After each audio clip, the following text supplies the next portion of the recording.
Isa ng bagyo na pinangalalang Bising ang low pressure area na minomonitor po ng Pag-asa sa loob ng bansa nitong mga nakaraang araw. Isinilalim na sa signal number 1 ang ilang lugar sa Northern Luzon. Ang update sa bagyo, alamin po natin kay Pag-asa Weather Specialist Benny Estareja. Magandang umaga po, Sir Benny. Ano po ang update sa ating bagyong binabantayan? Good morning po sa inyo, gayon din sa ating mga taga-subaybay. As of 4 in the morning ay huling namataan si Tropical Depression Bising sa layong 200 kilometers west-northwest of Calayan, Cagayan. Taglay nito, maximum sustained winds na 45 kilometers per hour malapit sa sentro at may pagbugso hanggang 55 kilometers per hour. Kasalukuyang kumikilos ito southwestward sa bilis na 20 kilometers per hour. Nakataas ang tropical cyclone wind signal number 1 dito po sa mga isla ng Calayan and Dalupiri sa Babuyang Group of Islands at sa mga bayan sa Ilocos Norte kabilang ang Pagudpod, Bangi, Burgos, Pasukin at Dumalneg. So ngayon pa lamang makakaranas na po sila ng mga pagbugso ng hangin at mga pag-uulan na minsan ay malalakas.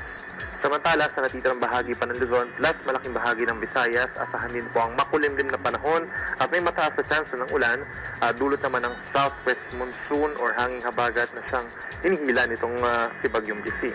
Meron tayong posibleng pinakamalalakas na ulan sa Ilocos Norte, direktang epekto ni Bagyong Bising, habang sa Pangasinan, Zambales and Bataan, posible yung hanggang 200 millimeters or yung madalas na malalakas po ng mga pag-ulan dahil sa habagat. Possible din po yung light to moderate with the times heavy rains over Batanes, Cagayan, Apayao, Abra, Kalinga, Metro Manila, Ilocos Sur, La Union, Benguet, Ifugao, Mountain Province, pababa ng Tarlac, Pampanga, Bulacan, Rizal, Laguna, Cavite, Batangas at Occidental Mindoro. Kaya lagi po magantabay sa ating mga advisories and heavy rainfall warnings ngayong araw.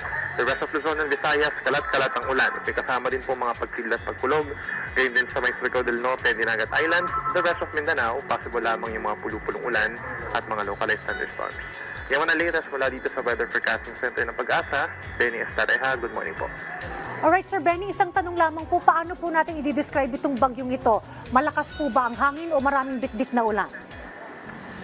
Sa ngayon, ang nakikita natin behavior ng Bagyong Bising is nagpapaibayo, unti-unti magpapaibayo ito ng habagat sa mga susunod na araw. So, mas maraming daladalang ulan ito na hindi naman directly coming from Bising, hanggang possibly po hanggang sa Tuesday kung saan ito nga ay dun pa lamang sa lalabas ng ating PAR.